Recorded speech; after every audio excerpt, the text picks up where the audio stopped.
أما بعد فأعوذ بالله من الشيطان الرجيم. بسم الله الرحمن الرحيم.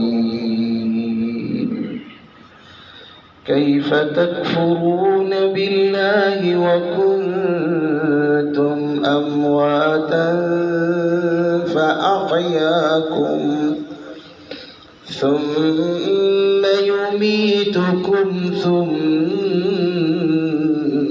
يحييكم ثم إليه ترجعون.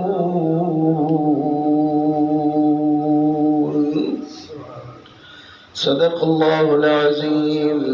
اللهم صل وسلم وبارك على سيدنا ومولانا محمد كما تحب وترضى عدد ما تحب وترضى. سلام اس پر کہ جس نے بے کسوں کی دستگیری کی. سلام اس پر کہ جس نے بے کسوں کی دستگیری کی. سلام اس پر کہ جس نے بادشاہی میں فقیری کی. سلام اس پر کہ جس کے پاس چاندی تھی نہ سونا تھا. سلام اس پر کہ ٹوٹا بوریا جس کا بچھونا تھا. سلام اس پر کہ اسرار محبت جس نے سمجھائے. سلام اس پر کہ جس نے زخم کھا کر پھول برسائے. سلام اس پر کہ جس نے خون کے پیاسوں کو خبائیں دی. سلام اس پر کہ جس نے بد زبانوں کو دعائیں دی. سلام اس پر جو امت کے لیے راتوں کو روتا تھا.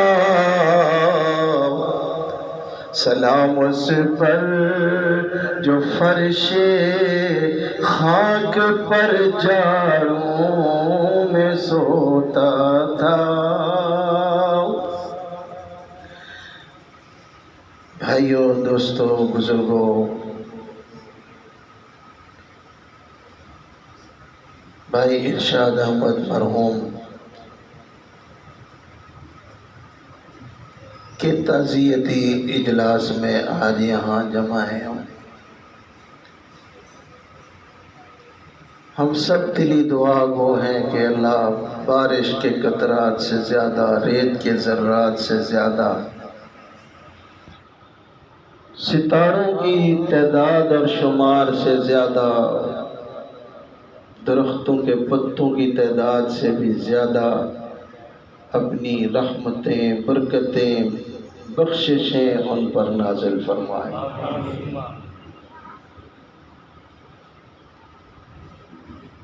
ایصال ثواب کے لیے 3 پابندیاں ضروری ہیں. ایصال ثواب کا مطلب یہ ہے کہ ہم جو کوئی نیکی کریں، ہمارے پاس جو ثواب اللہ عطا فرمائے گا وہی ہم ثواب کسی اور کو دے دیں.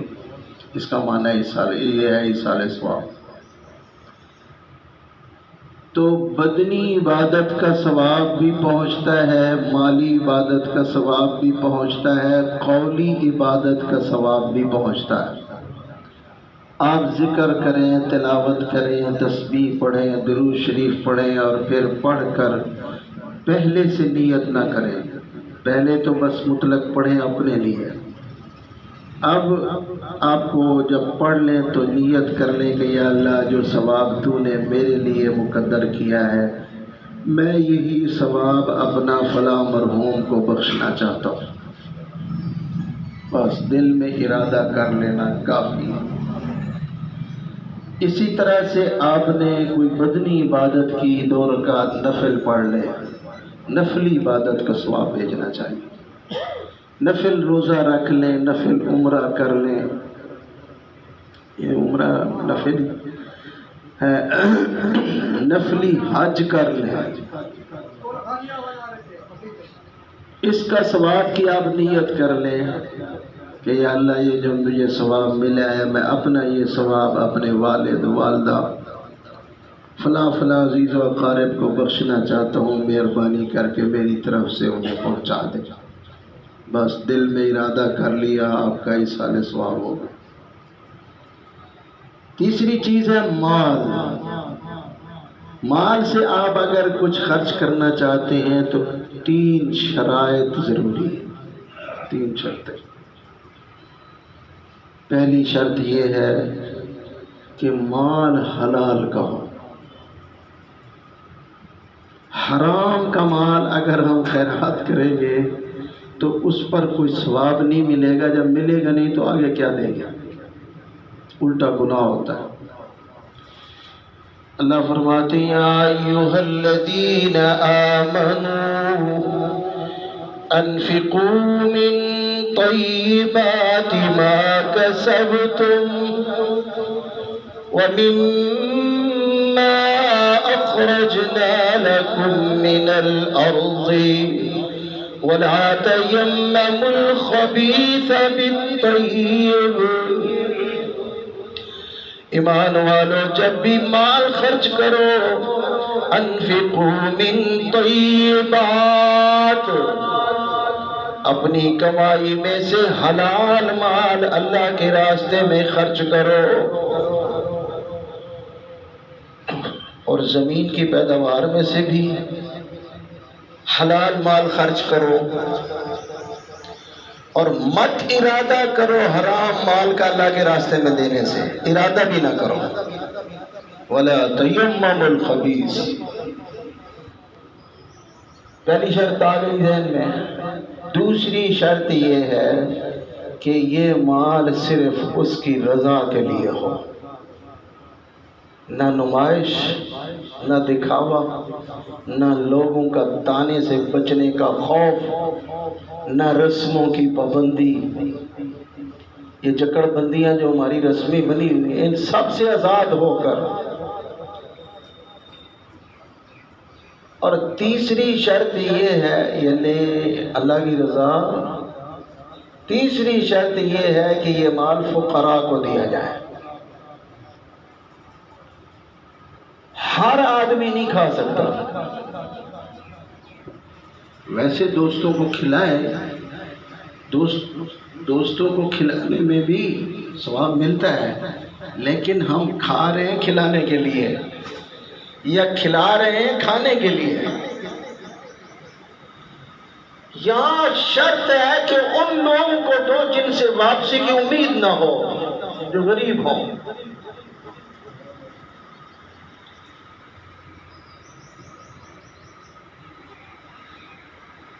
انما نطعمكم لوجه الله لا نريد منكم جزاء ولا شكورا ويطعمون الطعام على حبه، صرف اس کی رضا کے لیے مال خرچ کرتے ہیں۔ مسکیناً وَيُطْعِمُونَ الطَّعَامَ عَلَى حُبِّهِ مِسْكِينًا وَيَتِيمًا وَأَسِيرًا۔ یتیم کو کھلاتے ہیں، اور بیوگان بھی آ گئی۔ اب یتیم تو ہے یتیم، وہ تمہیں کیا کھلائے گا؟ واپس دے گا؟ مسکین کو دیتے ہیں اور قیدی کو کھلاتے ہیں۔ وَيُطْعِمُونَ الطَّعَامَ عَلَى حُبِّهِ مِسْكِينًا وَيَتِيمًا وَأَسِيرًا۔ إِنَّمَا نُطْعِمُكُمْ لِوَجْهِ اللَّهِ، جو کھلاتے ہیں وہ صرف اس کی رضا جوئی کے لیے کھلاتے ہیں کہ اللہ راضی ہو جائے۔ ہم نے ان سے بدلہ نہیں لینا، بلکہ ان کی طرف سے اللہ ہمیں جزا دے گا۔ لا نريد منكم جزاء ولا شكورا، نہ بدلے کی امید رکھتے ہیں واپسی کی، اور نہ شکریہ کی امید رکھتے ہیں۔ نہ شکریہ کا تمنا ہے کہ جی ہمیں، آپ کسی غریب کو اگر کچھ دے دیں تو یہ امید بھی نہ رکھیں کہ یہ ہمارا کم از کم شکریہ ادا کرتا رہے، یہ بھی امید نہ رکھیں۔ ان شرائط کے ساتھ ہی ایصال ثواب کرو تو آپ کے پاس 10 روپے ہوں حلال کے، نیت اس کی رضا کی ہو، کسی مسکین کو دے دو اور دل میں نیت کر لو یا اللہ اس کا ثواب میرے ابے کو پہنچا دے، میری اماں کو پہنچا دے، میرے سارے رشتہ داروں کو پہنچا دے، بس یہی ایصال ثواب۔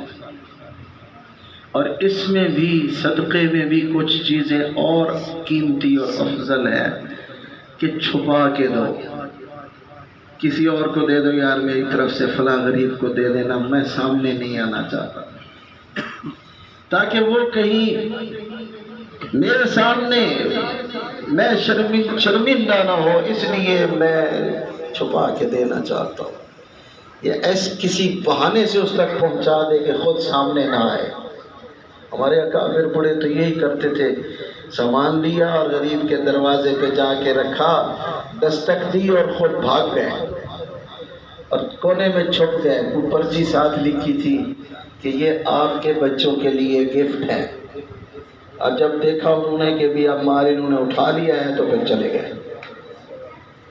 قیامت کے دن اللہ اپنے عرش کے سایہ میں 7 قسم کے لوگوں کو سایہ میں جگہ عطا فرمائے گا نا، 7 قسم کے لوگوں کو۔ ان میں ایک وہ جماعت ہوگی جو مخفی صدقہ کیا کرتی تھی، راتوں کو غریبوں کے گھروں میں راشن ڈالاتے۔ ہمیں تو صحابہ کی سیرتوں میں یہی ملتا ہے کہ حضرت عمر راتوں کو بیواؤں کے گھروں میں پانی بھر کے ڈال کے آتے تھے، منہ چھپایا ہوا ہوتا تھا۔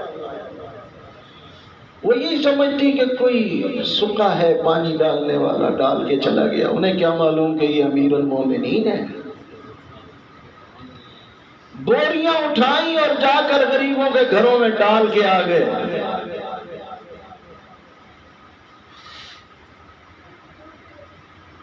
خلافت وچ رہے موقع دیا مزدوریاں کر دے، ادھی راتی یہ بیواد کر پانی رہے بھر دے، مدینے وچ محل کہڑا ہے بنوایا صحابہ نے، مدینے وچ کہڑا بنگلہ ہے بنوایا صحابہ نے، لکھا بھلیاں اتے بٹکانو رہ لایا صحابہ دے دین نو دنیا تے چمکایا صحابہ نے۔ سبحان اللہ۔ ایک طریقہ یہ ہے کہ پوچھ لو غریب کی ضرورت کیا ہے، اس سے بھی افضل یہ ہے کہ یہ مت پوچھو، نقد میں دو۔ اب اس کی ضرورت چاول نہیں ہے، کھانا نہیں ہے، اسے بخار ہے، اسے دوائی لینی ہے، اس نے بل بھرنا ہے، اگر نہیں بھرتا تو میٹر کٹ جائے گا، اس کے جوتے نہیں ہیں، اس کے کپڑے نہیں ہیں، تو آپ اسے نقد میں دے دو، وہ اپنی مرضی سے جو چاہے دے دے۔ اور اس سے کم درجہ یہ ہے کہ پوچھ لو آپ کو کوئی شدید ضرورت ہے تو مجھے بتائیں، وہ چیز اسے دے دو لے کر، اور یہی نیت کر لو یا اللہ اس کا ثواب میرے فلاں کو پہنچتا رہے۔ اور سب سے افضل صدقہ جاریہ کوئی کر دیں جس سے لمبے عرصے تک جو ہے ثواب ملتا رہے، اور ان کی نیت کر لیں، مسجد بنا دیں، مدرسہ بنا دیں، طالب علموں کی تعلیم میں کچھ تعاون کر لیں، کوئی اسپتال بنوا دیں، گلی سڑک بنوا دیں، بجلی کا انتظام کر دیں، کوئی رفائی کام کر دیں، جب تک لوگ اس سے استفادہ حاصل کرتے رہیں گے، آپ نے نیت کر کے جو ایصال ثواب کر دیا ان کو ہمیشہ ثواب ملتا رہے گا۔ تو یہ چند باتیں ابتدائی تھی میرے بھائیوں، میں نے آیت شریفہ پڑھی ہے۔ اللہ جل شانہ فرماتے ہیں میرے بندو کیف تکفرون باللہ، کیسے تم میرے ساتھ کفر کرتے ہو، کیسے میرا انکار کرتے ہو، وَكُنْتُمْ أَمْوَاتًا، تم مردہ تھے۔ ہم دنیا میں آنے سے پہلے ماں کے پیٹ میں بھی اس سے بھی پہلے نطفہ تھے نا، تو نطفہ کیا ہے، زندہ ہے یا مردہ ہے؟ انڈا مردہ ہے۔ اب اللہ اس مردہ نطفے سے ہمیں زندہ انسان بناتا ہے۔ انڈا مردہ ہوتا ہے، پرندہ مرغی اللہ اس سے زندہ پیدا کرتا ہے، پھر اسی سے مردہ کو پیدا کرتا ہے، یعنی انڈا اور نطفہ، پھر اسی سے آگے اللہ، یہ اللہ کی شان ہے، کوئی اللہ کے سوا اور نہیں کر سکتا۔ قل اللہم مالک الملک تؤتی الملک من تشاء وتنزع الملک ممن تشاء وتعز من تشاء وتذل من تشاء، اور وہی ہے یخرج الحی من المیت ویخرج المیت من الحی وترزق من تشاء بغیر حساب۔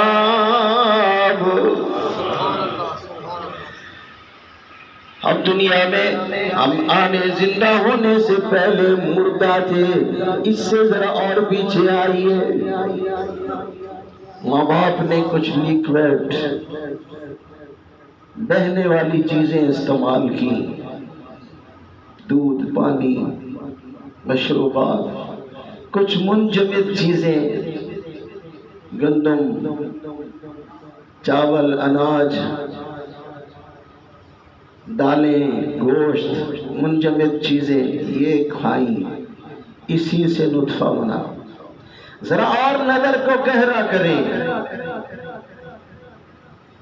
یہ چیزیں کہاں سے پیدا ہوئی؟ زمین سے۔ اب زمین وہ بھی مردہ، جو اشیاء والدین نے کھائی وہ بھی مردہ۔ اب زمین سے جو چیزیں پیدا ہوتی ہیں نا، تو جب بھی کوئی زمین سے پودا نکلتا ہے، مشرق کی ہوائیں چلتی ہیں، مغرب کی، شمال کی، جنوب کی، وہاں سے ذرات اٹھا کر لاتی ہیں اور اس پودے کے ساتھ جیسے وہ لگتی ہے تو پودے کی خوراک بن جاتی ہے۔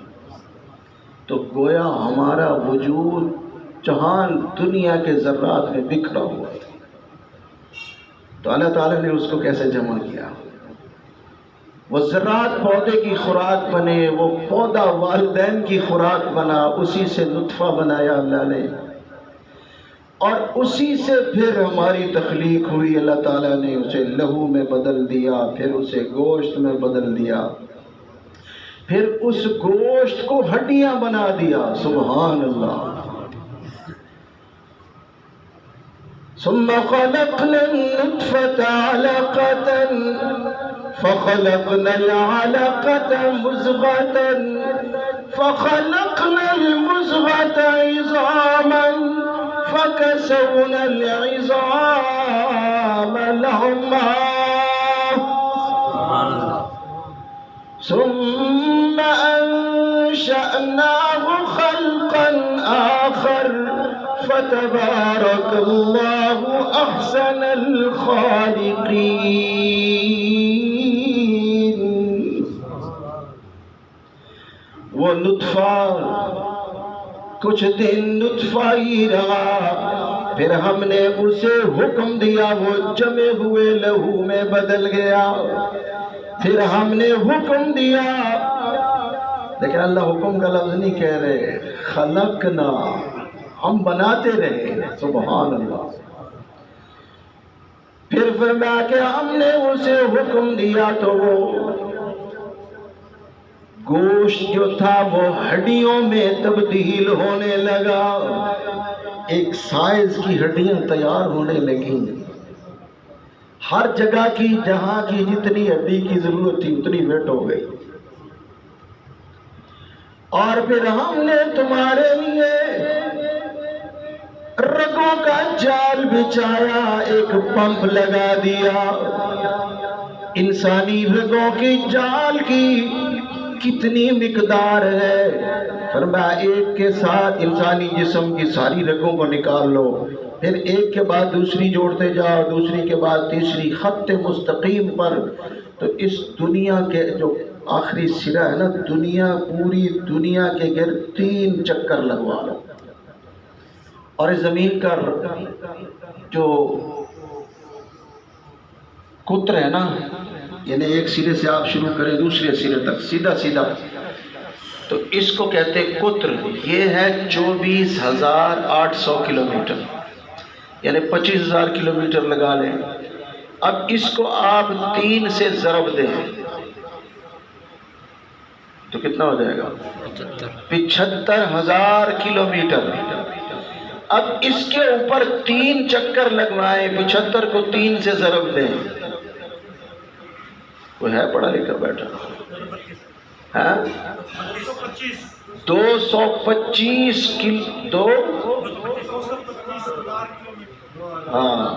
225,000 کلومیٹر ایک انسان کی رگیں جو اللہ نے ماں کے پیٹ میں ڈال دی۔ اس وقت ہماری جسامت کتنی ہوگی؟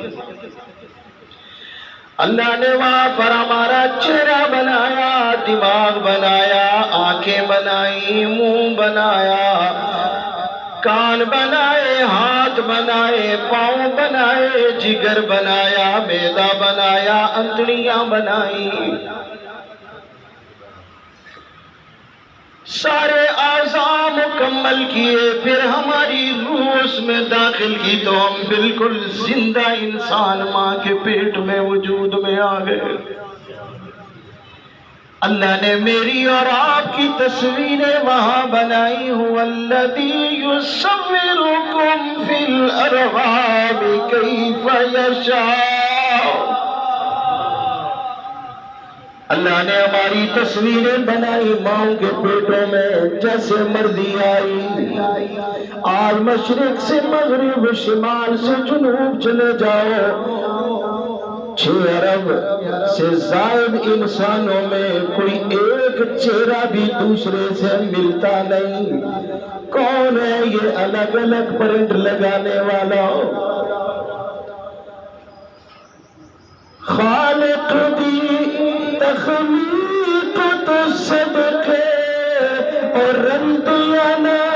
تصویراہن عقل دانشور نہ اس دیا سمجھ سکے تدبیراہن خلق امر وچ او یکتائے غیر کیوں شامل کر دے رب دے حق نو در در بن کے رب تو کیوں نہیں ڈر دے خالق دا در چھوڑ کے سجدے در مخلوق تے کر دے رب دے حق نو در در بن کے رب تو کیوں نہیں ڈر دے تو میرے بھائیوں پھر ماں کے پیٹ میں اللہ نے ہمارے رزق کا انتظام بھی کیا وہاں جہاں کوئی دیکھ نہیں سکتا تھا ہمیں سن نہیں سکتا تھا وہاں اللہ نے ماں کے پیٹ کے ساتھ کنیکشن کر کے ہماری ناف کے ساتھ ماں کا فاسد خون ڈرپ کی صورت میں ہمیں پہنچا کر روزی کا انتظام بھی کر دیا منہ کو محفوظ رکھا کہ ناپاک خون تیرے منہ میں نہ جائے اس منہ سے تو میرا کلمہ پڑھے گا میرے نبی کا نام لے گا قرآن پڑھے گا میرا ذکر بلند کرے گا اس لیے اس کو محفوظ رکھا تو بھائی آج بھی اس کو ناپاکی سے محفوظ رکھ لو یہ کمال ہے تو اللہ فرماتے ہیں کیف تکفرون باللہ تم کیسے انکار کر سکتے ہو اللہ کا وکنتم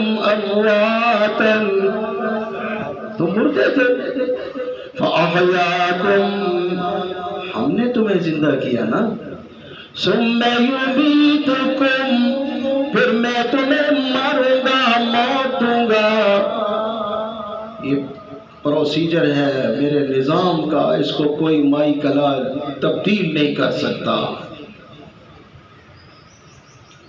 موت آئے گی دنیا نے بڑے بڑی ریسرچ کی ہے خاص طور پر بڑے یورپی امریکی ممالک نے کہ آخر وہ کیا وجہ ہے کہ کس سبب سے موت آتی ہے ان اسباب کو تلاش کر کے زندگی کو جاویداں کیوں نہ بنا لے لیکن جس نے جس فن میں مہارت کی موت بھی اس کو اسی فن سے اللہ نے دے آج تک کوئی اس کی موت کا توڑ نہیں تلاش کر سکا اور اللہ فرماتے ہم جب موت دیتے ہیں تو ایک لمحے کی نہ تاجیل کرتے ہیں نہ تاخیر کرتے ہیں اینما تکونوا یدرککم الموت ولو کنتم فی بروج مشیدہ تم مضبوط قلعوں میں بھی کیوں نہ چھپ جاؤ موت وہاں آ کر بھی رہے گی اور اگلی بات فرمائی ثم یحییکم ہم دوبارہ تمہیں زندہ کریں گے ثم الیہ ترجعون پھر تمہیں اللہ کے پاس جانا ہے پھر موت نہیں آئے گی وہ زندگی جو دوبارہ دوں گا وہ دائمی ہوگی یہ عارضی ہے تو میرے بھائیوں جس طرح اللہ ان ذرات کو بکھرے ہوئے ذرات کو جمع کر کے ہمیں زندہ انسان بنا جو ہم مشاہدہ کرتے ہیں اس اللہ کے لیے کیا مشکل ہے کہ مرنے کے بعد وہ جس حال میں بھی ہو چاہے راکھ بنا دیا جائے جلا کر یہ خاک ہو جائے اللہ اس کی خاک کو دوبارہ حکم دے دے اور زندہ کر دے تو بہرحال میرے دوستوں زندگی کا ایک مقصد ہے بس آخری بات مقصد جو ہے وہ اگر ہم نے پہچان لیا تو بس پھر میرے دوستوں یہاں آنا ہمارا مبارک ہے اگر مقصد کو نہیں سمجھے تو پھر یہاں ہمارا آنا بیکار ہوا اور نہ صرف یہ کہ بیکار ہوا بلکہ اس کی بڑی سزا بھی ہمیں ملنے والی ہے تو مقصد کیا ہے مقصد زندگی یہ ہے کہ اللہ سے دعا کرو کہ اللہ ایسا کوئی کام مجھ سے کرا دے کہ جس سے تو راضی ہو جائے۔ اللہ کی رضا زندگی کا مقصد ہے، اور اللہ کو راضی کرنے کے لیے نبی کریم صلی اللہ علیہ وسلم کا طریقہ ہے۔ اللہ اس کام سے راضی ہوتا ہے جو ہمارے نبی کے طریقے کے مطابق ہوتا ہے، اس سے ہٹ کر اس کو کوئی دلچسپی نہیں ہمارے کسی کام سے۔ تو بہرحال میرے دوستو، بھائی ارشاد احمد صاحب ایک لمبا عرصہ یہاں گزار گئے، انسان تھے، انسان ہونے کے ناطے کچھ غلطیاں بھی ہوئی ہوں گی، کوئی دل شکنیاں بھی ہوئی ہوں گی، تو بھائی جانے کے بعد انہیں معاف کر دیں، معاف کر دینا زیادہ بہتر ہے۔ اور دوسری بات یہ ہے کہ ہم لوگ کتنے بھی گئے گزرے ہیں، ہمیں پتہ ہے ہم کس درجے کے لوگ ہیں، لیکن ہمارے پاس ایک سہارا ہے، وہ ہے لا الہ الا اللہ محمد الرسول اللہ۔ ہمیں ہمارے نبی نے خوشخبری سنائی ہے کہ جس کسی کو اللہ نے کلمہ دیا ہے، ایک دفعہ بھی پڑھنا نصیب ہو گیا ہے، اس کے پاس جنت کا ٹکٹ جاری ہو چکا ہے۔ اگرچہ یہ جہنم میں بھی گیا، کچھ عرصے سزا بھی پائی، ایک نہ ایک دن جہنم سے نکل کر جنت کا وارث بنے گا۔ تو یہ ہمارے نبی کریم صلی اللہ علیہ وسلم نے ہمیں خوشخبری دی ہے، تو اس پر بھروسہ کر کے نہ بیٹھیں، بلکہ اپنے اعمال اور اپنے اخلاق کو درست کریں۔ ایک ہے اسلام کی بنیاد، یہ بات تھوڑی سی، وہ 5 چیزیں ہیں: کلمہ، نماز، روزہ، حج، زکوٰۃ۔ اگر ہم یہ کرتے ہیں تو ہم بنیادی مسلمان ہیں، ابتدائی بنیادی۔ اب آپ کے جو مکان کے ایرے تیار ہوتے ہیں اس کو ہم کیا کہتے ہیں؟ بنیاد۔ اب اس بنیاد سے کچھ پتہ نہیں چلتا کہ بھی یہاں بن کیا رہا ہے۔ جب پوری عمارت بن کے چھت پڑ جائے گی تو آپ کہیں گے جی ہاں یہ چیز، کمرہ بنا ہے، مسجد بنی ہے، اسکول بنا ہے، کوئی کیا بنا ہے۔ تو یہ اللہ کے رسول نے ان باتوں کو اسلام کی بنیاد بتایا، ہم اس بنیاد میں بھی پورے نہیں ہیں۔ اور تکمیل کیا ہے؟ فرمایا انما بعثت لاتمم مکارم الاخلاق۔ اسلام کی تکمیل اللہ کے رسول نے فرمایا میں دنیا میں اس لیے بھیجا گیا ہوں کہ اخلاق کے تمام تقاضوں کی تکمیل کر دوں۔ تو انسان کا اخلاق جو ہے یہ تکمیل ہے اسلام کی۔ تو اس لیے قیامت کے دن یہ پوچھا جائے گا، ہاں تیرا بیوی کے ساتھ کیا سلوک تھا؟ اللہ کے رسول نے فرمایا تمہیں بہترین شخص وہ ہے جو اپنی بیوی سے اچھا سلوک کرنے والا ہو۔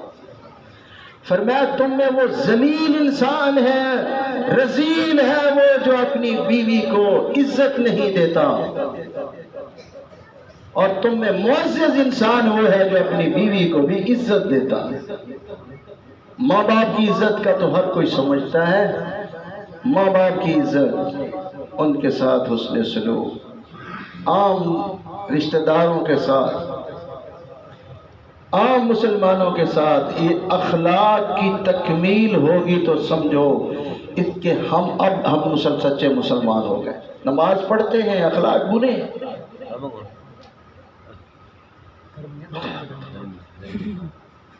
یہ کوئی احساس طے گم زیادہ تیری مسیح ہے نا یہ کر۔ تو اخلاق کے تقاضوں کی تکمیل یہ جو ہوگی تو میرے دوستو تب ہم سچے مسلمان ہوں گے۔ آخری بات، نبی علیہ السلام نے فرمایا قیامت کے دن اعمال تولے جائیں گے، فرمایا سب سے وزنی چیز انسان کے اخلاق ہیں۔ اپنے اخلاق کو درست کرنا یہ ہے اسلام کی تکمیل۔ اللہ عمل کی توفیق دے۔